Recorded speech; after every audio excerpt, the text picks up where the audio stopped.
Hello everyone, welcome to another video and welcome to another GT Sport Daily Race C strategy guide. And this week's combination is a fresh one for me at the very least. We are going to Circuit de la Sarthe with no chicane in Group 1. Now let's take a close look at the settings for this one. As I said, it is Circuit de la Sarthe with no chicane. We have 6 laps to get round, Group 1 cars, fuel consumption only at ×1, tyre wear only at ×5. And looking at the tyres, it is just the racing hard tyre that is available. So it's a little bit of a closer look at the circuit. 13.535 kilometres long. The longest straight is 6,000 metres, so just under half of the distance of the circuit is taken up with the mulsanne straight. And with those chicanes removed, we have, depending what source you look at, 19 to 21 corners. Now you may well have seen it from the thumbnail that I have featured the Group C cars on the thumbnail cover, and that's because of this long straight from Tetra Rouge all the way down to Mulsanne Corner. You're going to want to pick the cars with the highest top speeds. Now the cars in Group 1 with the highest top speed is of course the Group C monsters, the sort of Le Mans prototype cars from the sort of late 80s to early 90s, and this game features 5 of those said cars. So I thought I'd do a top speed test, and I'm going to sort of do them in order of slowness, if you like. So the slowest, which is a bit of a strange thing to say, out of the Group C cars is the Mercedes Sauber C9. This car was driven by Michael Schumacher back in 1989, it's kind of where the talent was discovered, but it only reaches 222 miles an hour down the Mulsanne straight. Moving on to the next slowest, it is the Porsche 962C, reaching a top speed of 225. Next up we have the Jaguar XJR9, I think it's a 1989 car as well. It's got the silk cut livery, quite a famous car in realms of motorsport. It also hits 225 miles an hour down the Mulsanne straight. And an even more famous car, I guess you would say, is the Mazda 787B. It comes in second place, touching 227 at times, but generally doing around about 226. But way out in the lead, we have the Nissan R92 CP, which is hitting a bit of a staggering 231 miles an hour down the Mulsanne straight, so 6 miles per hour faster than the next Group C car. And the difference that's going to make down the Mulsanne straight is going to be huge.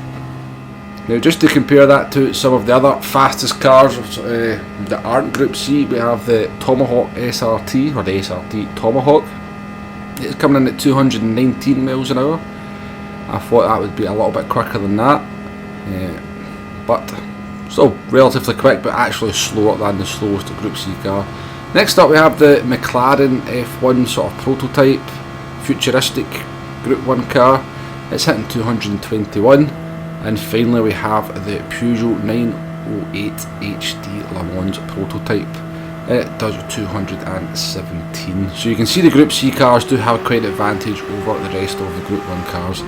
Now the car that I have picked to do the sort of testing in is the Porsche 962C. Just a car that I've actually driven it a lot bit more than the other Group C, so I feel quite comfortable taking it round this circuit. So we move on to the strategy here. And it will come as no surprise given the settings that sort of strategy is fairly one-dimensional for this one. We've got fuel at ×1, so fuel is absolutely no issue in any of the cars. In fact, I think you've got enough fuel to do the distance 3 times over. So I'm not entirely sure why we went with such a low fuel multiplier. In terms of tyres, we're on the hardest compound of racing tyre. It's close to racing hard tyre, and we only have tyre wear at ×5. Now given quite a lot of this circuit is just spent going in a straight line, which of course is not going to wear the tyres out anywhere near the same as kind of long corners or anything like that, it will come as no surprise that tyre wear is very much not an issue. So this is a no-stop strategy that we've been doing here in the Porsche 962.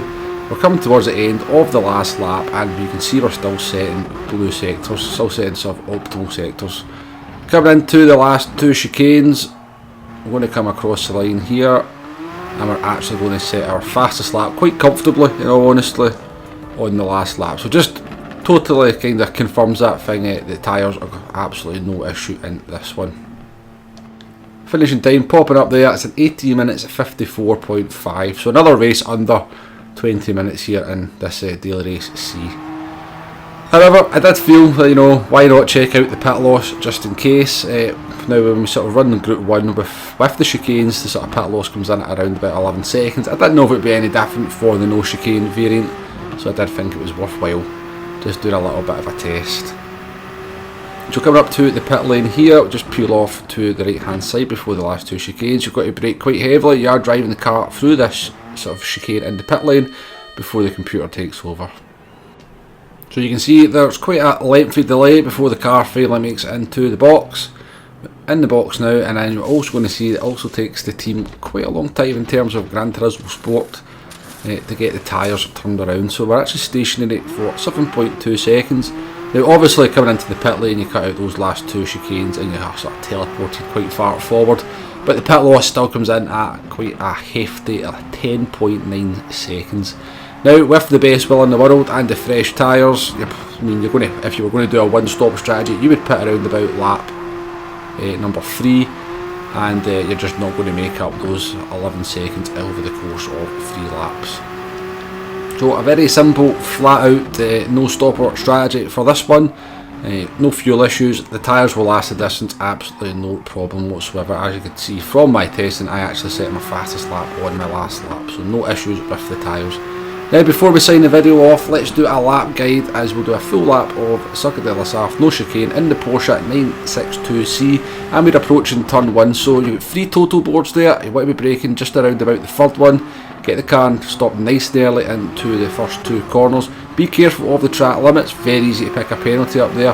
They can feel a little bit random, but just don't take any risk and make sure you don't pick up a penalty. Now I'm not entirely sure where the penalty line is going to be for this, if it happens to be down this Mulsanne straight that we're just coming on to here as we go through Tetra Rouge, which is another very easy place to pick up a penalty, then the sort of penalty is going to be very severe, even if it's just a half second. But we're on to the Mulsanne straight now, and we actually spend over a minute, so we do, kind of blasting down here at full throttle. So instead of not really a whole lot to commentate on, I'll just give you my thoughts on how I think this race is going to work out. Now, as I said, definitely a no-stopper for this one. I think you'll have to pick a Group C car to be competitive. The hybrids, the sort of modern day hybrids, will have no chance with the limited top speed that they've got. There may be some other sort of bonus cars out there that I've not tested. There is some cars that are very, very rarely used in Group 1 that might just prove to be surprising. But I do think the sort of, just because of this long straight, you're going to have to be in one of the Group C cars. We're coming finally towards the end of this straight, so braking maybe about 10 metres before the curb starts just to get the car stopped nice and early into Mulsanne corner here. Very easy to sort of get your braking wrong and end up in the sort of grip on the outside. Just don't take too many risks in that one, but at the same time you're going to be quite a lot of cars approaching there at 225 miles an hour. I can see a lot of carnage into that corner indeed. Coming on to another long straight, I believe this straight is called Golf. So approaching Indianapolis, I'm looking for that green patch on the left hand side there. At the end of that, I'll sort of let off the throttle to keep the car to the right hand side so you get a good entry into the left hander. I will now approach Arnage, which is a very awkward corner. Again, don't be too risky on the braking into this one because it's very easy to run wide, which will then compromise you all the way down this straight as we approach the Porsche and Corvette curves. So again, another long straight here, so the Group C cars tend to sort of excel at this part of the track. Not as much as the other straights. Again, looking out for this green patch of track on the sort of left hand side. Coming off the throttle, try not to sort of run as wide as I did there into the first Porsche curve. Sort of compromise your line into these ones. And you're just trying to obviously keep as high a minimal speed as you can. Keeping it nice and tight for this one to give you the best entry into the left hander. Don't run wide on the exit. Pick up a half second penalty there. And we are nearly completed the lap as we approach the Ford chicanes. So braking just before the pit entrance, sort of come off the throttle, let the car roll through, taking plenty curb on all 4 of the sort of corners of these chicanes, and over the line we come for a lap of Le Mans no chicane in the Porsche 962. So hopefully that has been quite helpful. There's been some useful stuff in the video just to get you started for this one. As I said, there's not a lot I can do if there's not a lot of strategy involved. just kind of limited with what I can work with. But thank you very much for watching. If you've made it this far, I do appreciate it. Do hit that like button, do hit that subscribe button, and I shall see you on the next one. Goodbye now.